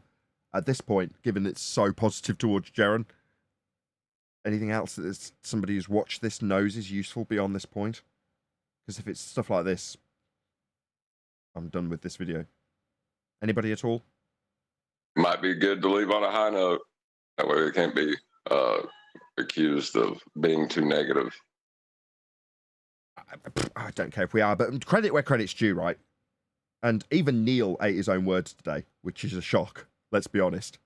So let's just do the usual YouTube stuff with the liking and the sharing and the commenting and the subscribing and all that good jazz. Because, as I said at the beginning, this is nice to actually be sharing a friendly, but let Jeran know at Nathan Oakley 1980 sent me. In this respect, it is, like always, with slightly selfish motivations, which is to say I would hope Jeran would put a link to my video where we're to respond to, in this instance, our positive comments, where he absolutely wiped the floor, at least in that instance, with the Black Swan. I mean, you can't give much higher praise to Jeran in that regard, and we did. So, let him know. Might as well tell him we gave him high praise because we did. So yeah, thank you very much to Jeran. Thank you very much to Brenda. As much as it pains When me he's to say on it. point, he's on point. When he's good, he's good. You were so quick to condemn him, even on this show. Why are you guys so keen to? Yeah, because he's great. When he's good, he's absolutely amazing. When he doesn't have a knife in his hand. Well, that makes him more lethal when he's. How can somebody who's thick and not very effective with a knife be of any concern to me when they've got a knife in their hand, as you phrase it? Well, they wouldn't be. I wouldn't care. Oh, well, suddenly I paid a lot of attention when he's got that knife in his hand, haven't I? All right, and I'm moaning about how much damage he can be doing. Well, he's obviously not some Dumbo, useless idiot. Otherwise, he wouldn't be capable of doing any damage to me. Right? Now, as Jaren probably found out after the fact, that blood has already drained out of me. Right? Then going back in, no matter how much I try and scoop it back in. So it don't really make much difference. The blood loss has already occurred. So did it actually make that much difference? Hard to know. Probably, but I like to be an optimist and tell myself that, it didn't really matter when Jaren was calling me a scammer. But doesn't make any difference when he's on our side and he's a friendly and he can absolutely do fantastic things. Hope you all enjoyed that. Did you all enjoy that as an audience? I hope so. Yeah, it was very nice, very nice. I wanted to say something, and I'm not taking credit from anybody else, but I just want to give credit to my children for making this point. And I'm going to paraphrase it because I'm not going to say it the way they said it, but they made a point to prove to me that whether it be the realistic, apparent observation as the sun circuits and goes away beyond the horizon and comes towards us, yada, yada, yada, even to the imaginary, fantastical, heliocentric, like people say, due to the Earth rotation, the sun rises and sets. They made a point to make to me that in both aspects, because they're dealing with adverbs, verbs, and things like that, they said in both aspects, it's not really happening. They're both apparent observations because, and I thought about it, I said, wow, these kids just broke down that even if they wanted to argue that the sun sets and the sun rises, it's still only an apparent observation. It's not really happening because they said, Dad, a verb, rise and to set, is something that a noun does. A verb is the activity of a noun. The kangaroo jumps, the rabbit eats, things like that. So I was like, whoa. And I said, I got to tell the guys this. They said, okay, please tell. So that to me, I thought that was pretty analytical of a 9 and a 7-year-old to be able to even understand, even in that aspect. Not to say that they know the difference of the reality and the fantasy, but it's still both sets, both sides. It's nothing but apparent.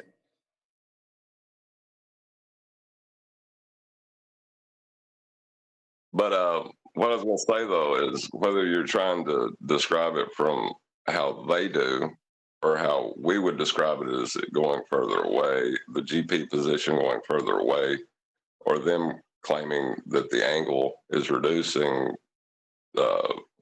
as the plane, they're both of us are describing as a flat plane. So it's not really a argument against the globe. It's, is the plane turning to block?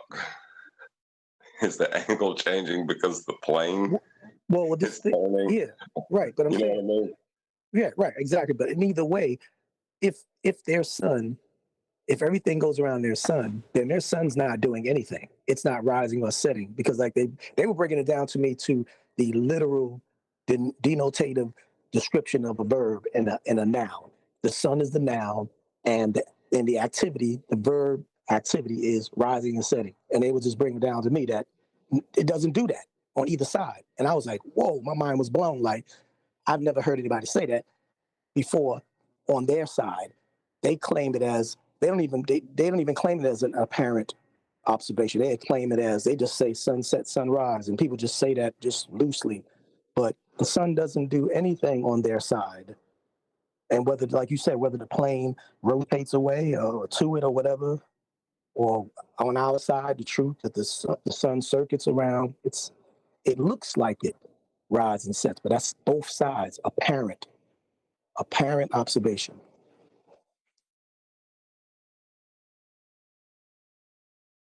Of that thing in the sky that nobody knows what it is. I got you. Well, exactly. The claim wouldn't be that the sun changes its angular relationship to the viewer and the angle seems to decrease. It's when it goes below the horizon in their rhetoric is what we take issue with, but it's still a flat plane in that description.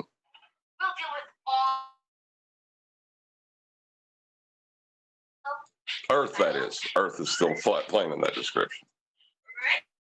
Hey guys, can I ask a question? Because did we get to reviewing the video yet? Or didn't we do it? What? I what was video? AFK. What video? The Brenda Jaren one, the lovely, lovely video. You mean the Where thing the hell were you, we've just Arwen? done for the live show? Yeah, we did cover it in the live show, Arwen. Obviously, All you right. weren't around. Sorry, I was AFK. Jeran actually did very well. He Props. did? Yes. Huh. Okay. Well, glad to hear that.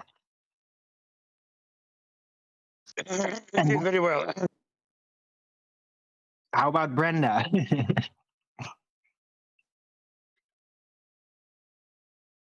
Was it as terrible as we suspected? Well, we Brenda don't own the took Black ownership. Swan anymore. She took it back. It's hers. Earth is not a sphere. Right. Brenda took ownership of proving that Earth is not a sphere, is what she said. What? Man, I gotta watch back the show later. Yeah, she said it's her argument now. Flat earthers can't use it. But yeah, the first statement was false. That's what she said. She's copyright claiming it? Yes. Can no the longer first talk statement. about the Black Swan anymore. The tacit acceptance that we give them, she's claiming that's false. So yeah.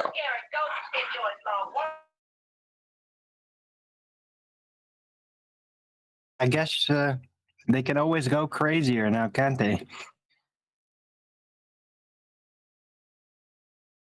Yeah, Brenda says that the Earth with a radius of 3959 miles is a false statement. Based on what? Based on her maths, she disagrees with that statement. So she's a flat earther now. She's debunking the model, the globe model, that is. Okay. So she gonna start from scratch, build her own model? Well, we also disagree with that statement, isn't it? The Earth is not a sphere with a radius of 3959. The Black Swan proves it.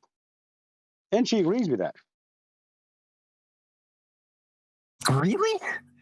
Wow. Yep. Is it? And she Like, claims I'm not- that's the proof for the globe. Yeah, it's like I that. had not expected that. No, I didn't either. That whole portion of the debate shocked me. And good on Jaren. He handled it very well. Better than I probably could have. So yeah, good on him. Like someone just so like throwing their own claim out like that, I would have probably stumbled over my feet and landed on my face. I was like, what? You know?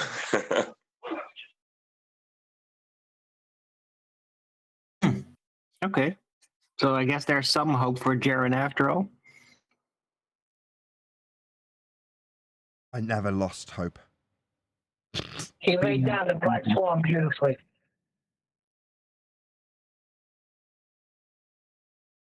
Not only broke it down beautifully, he used it to dismiss her argument effectively, and then offered her the opportunity to just continue after he annihilated it. In other words, he put his stamp of, not only have I undone every word you've just said, I've demonstrated effective use of the argument to the audience. Over to you, dumbass. It was just epic. It was great. The way he did it was perfect. I couldn't have done it as well as he did.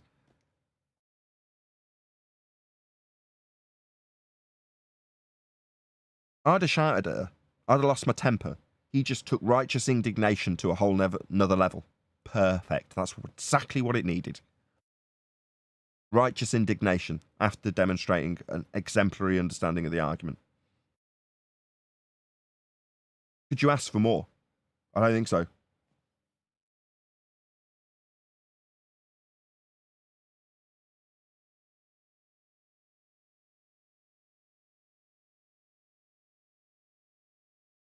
What was the result? Her rinsing and repeating that I own this argument and that it's fallacious. That's what she had to come back with a minute at a time.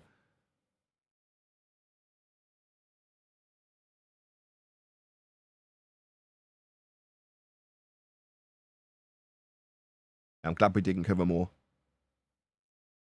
I was going to say that. Inevitably, it had gone downhill from there. We just happened to pick some there. Highest on the curve, can't beat that.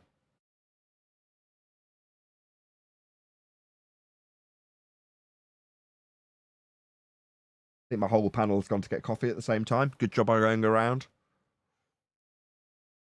That's the great advantages of rounding out early, isn't it? Didn't round out early, did we? Everyone is still shocked. We did not round out early. What, before the 2 hour mark? No, I don't like having 2 hour shows. I like having a 2 hour show in total.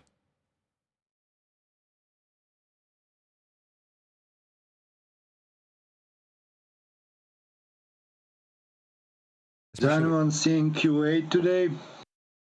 QE, he's on our panel. He's been here the whole time. He's here? Oh, sorry. Don't have to be sorry about that. We feel blessed. Nathan, do you get to put together a short video giving Jaren props now then?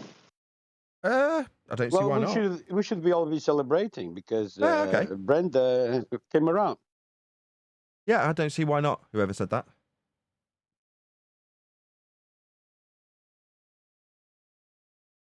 Did Brenda really come around, or is the next show up just going to be same old, you know? That's the question. Who knows? Maybe we'll never know. What we do know is Jaren did well. That's all that matters.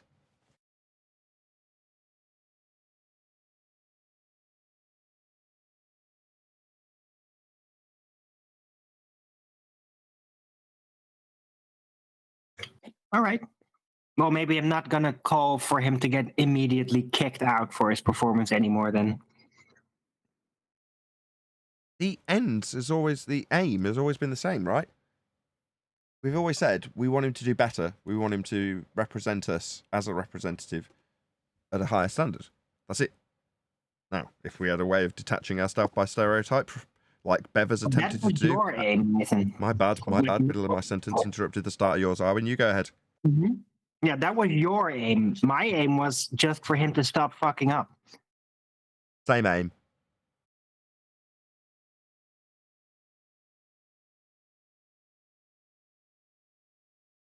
But yeah, it's nice to be in a position where we can say, yeah, it wasn't just us wanting to attack Jaren.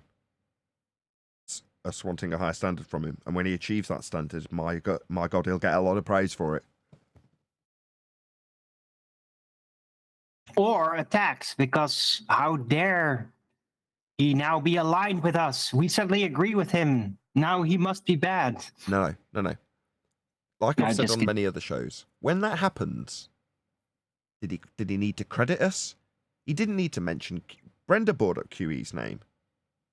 Now, if she wants to take ownership of an argument, number one, that's an action. It's not a word. It's not how you describe your taking ownership of it. What Jaren exemplified was taking ownership of that argument.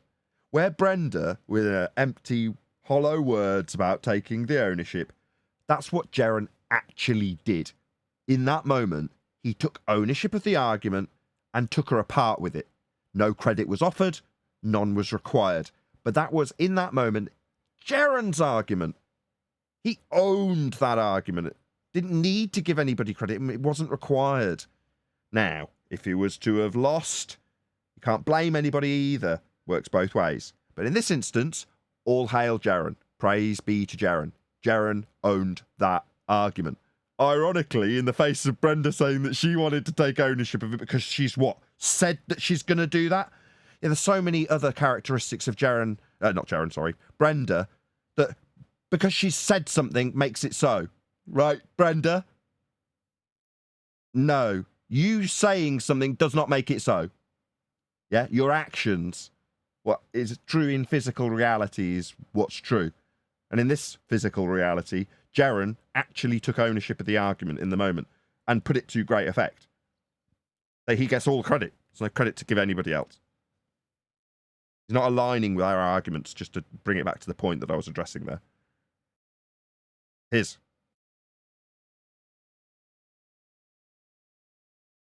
Cool. Well, let's see how long he's able to maintain that.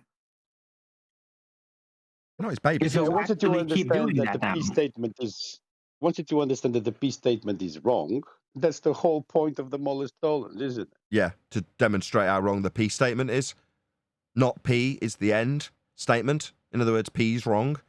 But Brenda started out by saying P's wrong. Oh, well, we could just back up right now. Earth's not a sphere then. It's just thick, though. Brenda's very stupid.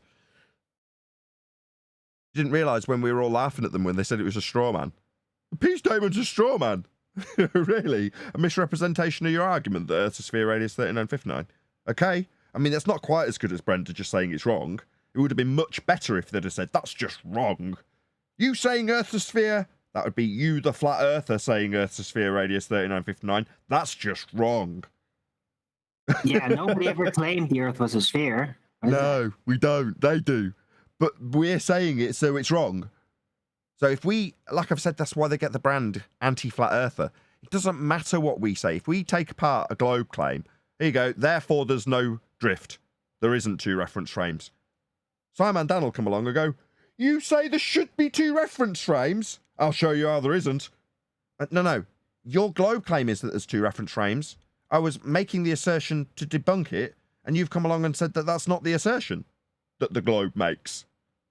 Okie dokie, idiots. You keep doing it. Take ownership of those arguments. I highly recommend you globe idiots do that. Like Brenda's done it, so we can all have a good laugh. Cool. So she went the confessional debating corner. She did it in the end. Where they, in the first 5-6 months, were saying the P statement of Modus tollens Black Swan is a straw man. Now that's almost good enough to just laugh out loud immediately and go, welcome to flat Earth, but not quite. You've got to preface it a little bit and go, oh, so if the statement that Earth's a sphere is a straw man, then you're suggesting that you wouldn't claim Earth's a sphere, radius 30. Okay. You've got to kind of add to it. Brenda took it one step to the stupid extreme by just decrying the statement outright and said, that P statement is wrong. Okay. Welcome to flat Earth. It would have been useful if in the first couple of months you just told us that the statement that Earth's a sphere is wrong. That would have been far more effective for us to turn around and just say welcome to flat Earth, as I did to Brenda in this instance. Well, in a way, they're kind of right. What they call the Earth curve calculator doesn't claim curvature. No, it's a differential calculation. Yeah, sea level's horizontal in that calculator. They're not claiming it's curved. Well, let's just say the curvature calculator actually doesn't have anything to do with optics. Doesn't. Yeah, but the curve, if any, it's on a circle of equal altitude, measured with an elevation angle from the sun's path overhead to Polaris. That circle of equal altitude might be with a radius of 3959 miles, but that is a circle of equal altitude. That's a flat plane description. Yeah, and they're both, that plane exists as surface level, labelled as such in their Earth curve calculator. However, it's also running parallel with eye level, also in their calculator.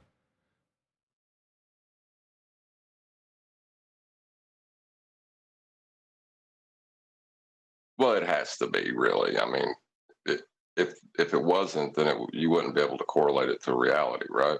Yeah, if they didn't have Earth being flat in the measurements and derivations of the measurements, then you couldn't compare it to reality. That's right.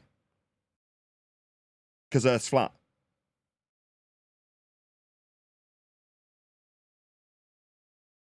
And if you want to deny that Earth is flat, then from this point forward, thanks to refracted curvature, this will be given his namesake when we figure out a name for it.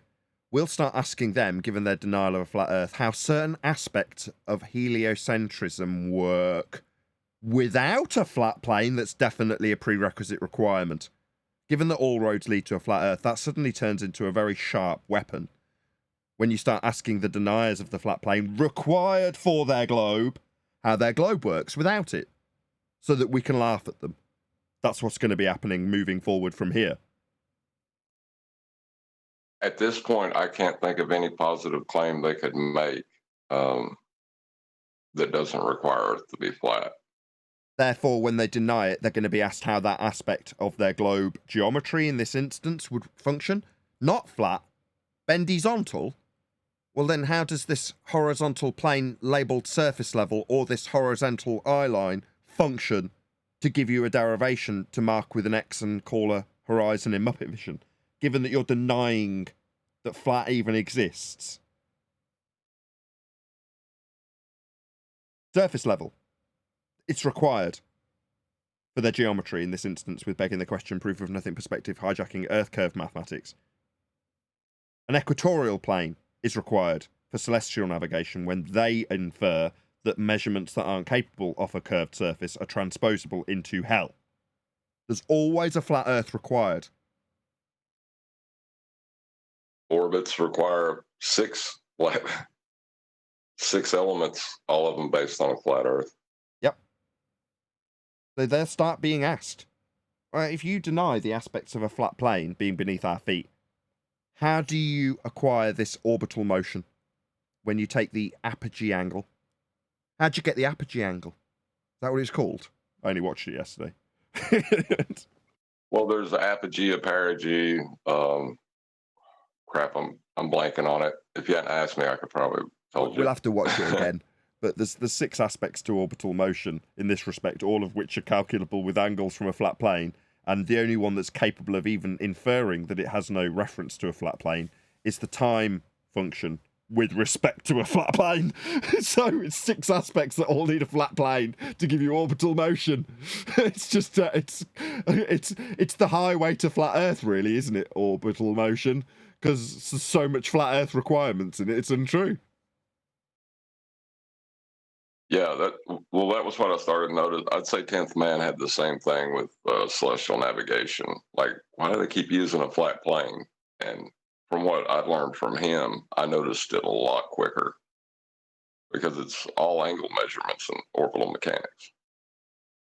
Well, isn't it not same for pseudo-Riemannian space-time? Although you've still got length, breadth, depth, and this incorporation of a dimension that's never visually depicted, like with Cox on screen right in the Hangout now. Well, that's still a plane being described, isn't it?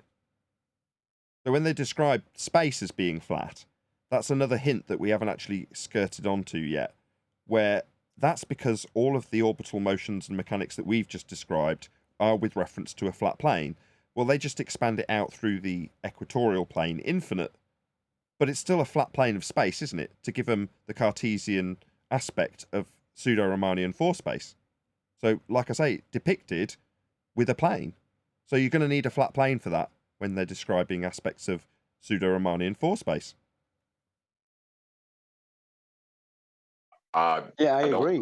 That's why we cannot claim the elevation of the stars, because doing the elevation angles to the stars would come to the conclusion that they would be all at the same elevation if you wanted to do that. That implying that the sky is parallel to the ground. It has to be. I say it has to be. That's how it functions.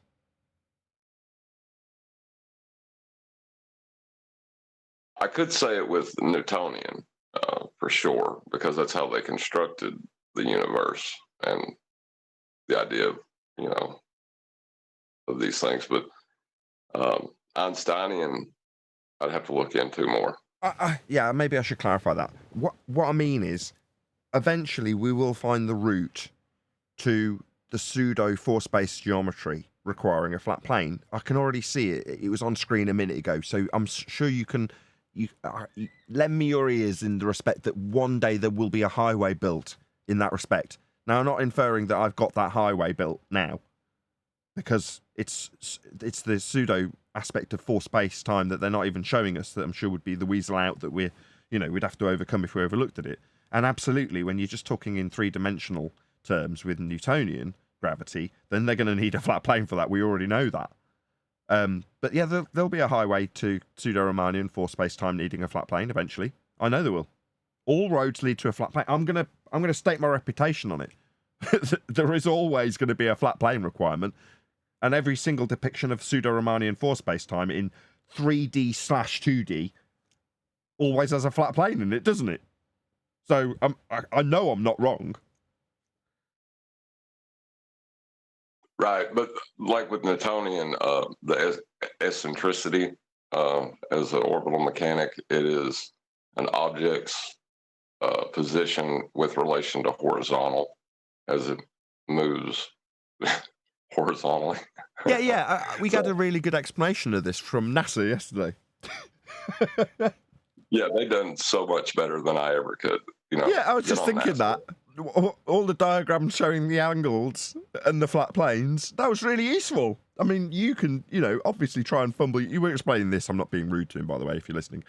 You can fumble your way around this, but NASA did a much better job. Let's just stick it up with their 1989 diagrams. Wonderful. Thank you so much. We all got Lamborghinis that day. Yeah, all observations and all measurements will be from the surface. So it will require a flat plane for that. Yeah, that's what John was just saying. In terms of how you got to get it to comport with reality, you've got to start with something in physical measurement terms. Well, in this case, it's all angles, and therefore you're going to always require a flat plane to link it back to reality. To link the motions they're inferring for the lights in the sky. I'm just trying to reiterate it in such a way because there's a pause long enough for me to think it hasn't sunk in. Sorry. To link the lights in terms of how they're inferring they move to the measurements that they'll take of them, that transition from orbital motion in maths to reality in terms of how we observe it of the sky will require a flat plane in terms of the measurement itself to get it to work in reality. Otherwise, what are you ever going to do to say that this orbital motion in their wonderful maths that works perfectly, as they tell us, how do you take any measurements from it? Oh, well, you start with this flat Earth. That's the point, right, John? Go ahead, Roto. Sorry. Or Jorge, whoever it was that was just talking. Yeah, exactly. You're gonna need a baseline, a starting point. And once you establish that horizontal plane, then you start doing your measurements or your observations or whatever you're trying to achieve. But without it, you're not going to do anything for those angles. It's not going to work. For those angles to happen, you need to have a flat plane. Sorry, I thought you were done. How do you confuse Roto and Georgie Boy? Your hearing must really be off. Yeah, it's shagged. But with that, I'm going to say another huge, massive, enormous thank you to both Discord and G+ panels for making today's after show possible. And of course, a massive thank you to all of you in either Nathan Oakley 1980 or Nathan Oakley Premiering streams. Hopefully smashing the super chat, liking, commenting, sharing, subscribing, joining as a Nathan Oakley 1980 channel member, hitting me up on PayPal and all that good stuff. I've been Nathan Oakley and I will see you all in the next video.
What a lovely day!